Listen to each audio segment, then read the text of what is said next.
Alright guys, so from Saskatchewan naman yung delivery natin next week for the brand new 2021 Subaru Ascent. We're gonna move on to a different delivery naman, a different vehicle, no? Now this one is going to a place na I personally never thought I would have a client in. So this unit here is for our very first Ontario customer. So a little bit of backstory, Kirk and his wife were referred to me by my previous clients, si Kuya Paolo. Si Kuya Paolo, client ko siya from Vancouver dati. And then nag-move sila ng Ontario. So sabi nga sa akin na, nagustuhan ko yung service mo sa akin, Jerry, dati, family ko, refer ko sa'yo, right? Sabi ko nga sa kanya, sabi ko, Kuya Paolo, right? Okay lang yung kuya kasi alam ko nasa Ontario kayo. So okay lang kahit hindi, I'm gonna advise you and your family pa rin sa mga car purchasing decision ninyo. And sabi niya sa akin, no, kampante ako sa'yo, tiwala ako sa'yo. I've seen for myself yung level ng service mo. So pag may family ako, refer ko sa'yo. And that's what he did. Refer niya sa akin yung cousin niya. And initially, it was a bit difficult to get them approved, right? But, as you guys know, di natin titigilan hanggang ma-approve kayo. So, na-approve natin sila. Initially, it was for a different vehicle, no? That we were looking at three other options. Pero tinanong ko sila, sabi ko sa kanila, ano ba talaga yung sakyan na gusto sana ninyo? And then sabi nila sa akin na if possible po sana kuya, yung Subaru Crosstrek. Right? So sabi ko, okay, let me try. Kasi alam ko meron akong isang unit sa inventory ko na baka magustuhan ninyo. Right? So ito yung sitabit natin sa bangko. Had to play around with it for a bit.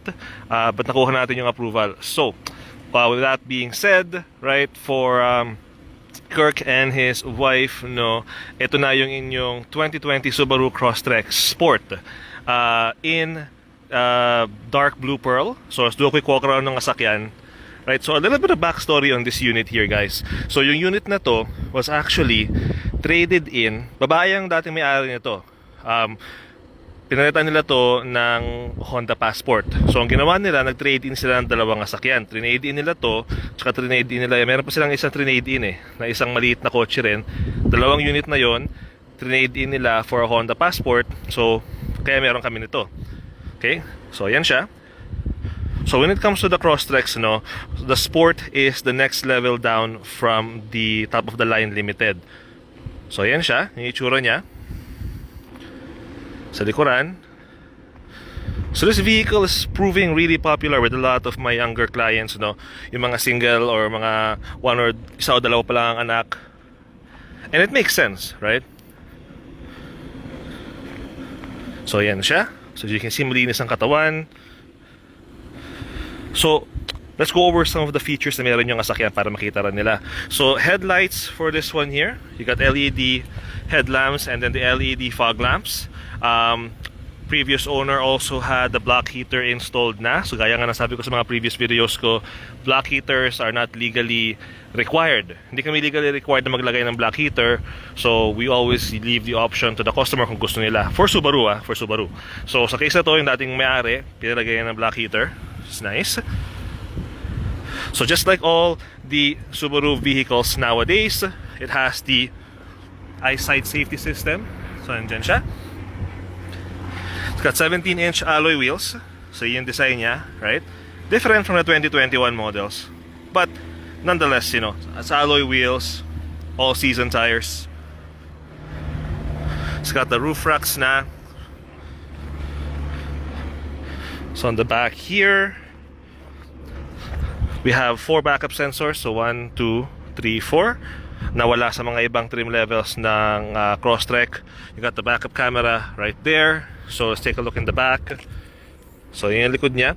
So this unit here came with the tonneau cover, which is this one here. So for the Subaru models kasi you have to go up to a higher trim level to get this, right? So since this is a Sport, the vehicle came with it.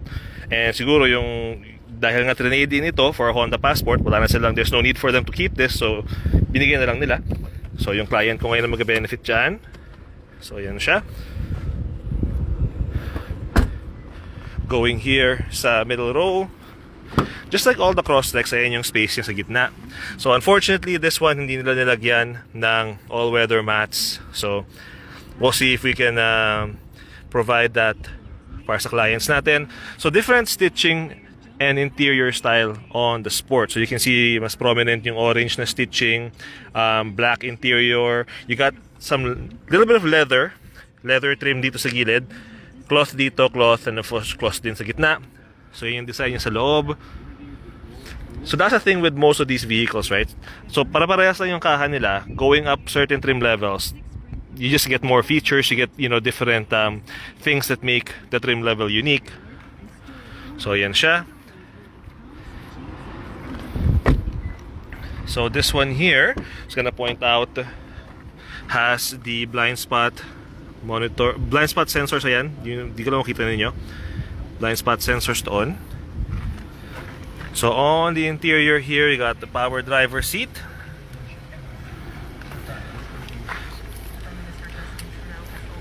So yan yung sa rear cross traffic alert mo, right? Yung sa auto, kalimutan ko yung marketing term. But I can explain that to them. I've done this video so many times on the Crosstrek and I keep forgetting the terms there. I do apologize. So going inside, let's turn down yung audio. So on the sport trim level, you get the push button start. So meaning yung kanyang key fob is different. Ito yung key fob ng sport trim level. You also get a bigger screen, so 8-inch infotainment screen, which is this one here, right? So the lower trim levels would have a smaller screen. This one also has this other secondary screen here, which will show you yung mga safety features na meron yung sasakyan, kung maantar ba sila. So andyan yan. Now, kilometer-wise, given the fact na it is a 2020 model, barely used nga nung previous owner, it's only at 14,000 kilometers. So 14,000 kilometers. So you got the paddle shifters here. You got your X mode with the sport mode and intelligent mode. You got your adaptive cruise control settings here. Bluetooth controls over here. You got yung controls mo ng headlights saka ng fog lamps. Leather wrap steering wheel on this one. And the one thing na meron to na wala yung ibang trim levels lower is yung sunroof. So this one has a sunroof as well. Heated seats. You got your X mode here. So I think I've covered almost all the trim levels na ng Crosstrek. Convenience, touring, this one with the sport, right? The only, and the outdoor for 2021. The only thing na hindi pa natin nabibenta is yung limited, yung pinaka top of the line.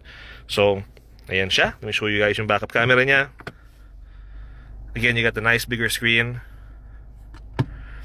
Yung rear assist braking on. Now, with all pre-owned vehicles, as I always mention, right, always gotta look at the Carfax report. So for this one here, so as you can see there, Subaru Crosstrek, yun yung kanyang VIN, one previous owner, and the most important thing, no reported accidents. So malinis yung sasakyan. Barely used nga, 2018 lang nila ng passport na mas malaking SUV, which you guys have seen me do a video ng isang araw. That one naman is going to BC, yung passport na yun. So yan, malinis yung Carfax. As for the actual vehicle itself, inspections and everything, we spent $679. Out of the $679, $519 sa labor. So wala kaming kinailangang idagdag or ayusin sa sasakyan kasi it's in really, really good condition. So it's again one of those vehicles na, you know, I thought was a great option for them, right? I did offer them the option. Sabi ko sa kanila, do you want to go brand new or do you want to go with the pre-owned one with more features, right? Sabi nga nila, we're just gonna go with the pre-owned one because we, you know, they wanted the more features more than having the brand new one. So ito yung sasakyan nila. So let's pop the hood so they can see as well. So gaya nga ng sabi ko, right, this is gonna be our first Ontario delivery. So pretty looking forward to that. We're gonna do that in the first week of August. Second week of August actually. So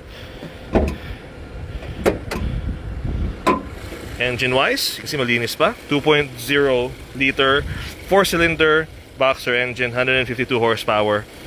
Regular gas. So really good on gas.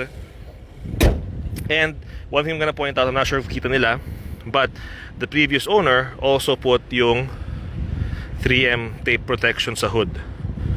So again, it's a nice extra bonus, no? Kasi normally itong 3M na to, regular retail nito nasa mga $699 eh. So previous owner pinalagyan na, which is nice. And of course, ayan na siya. So hopefully they get to watch this video when they get home from work.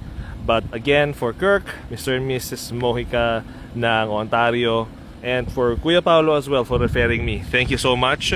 Here is your 2020 Subaru Crosstrek Sport with the eyesight safety technology, and I will see you guys second week of August.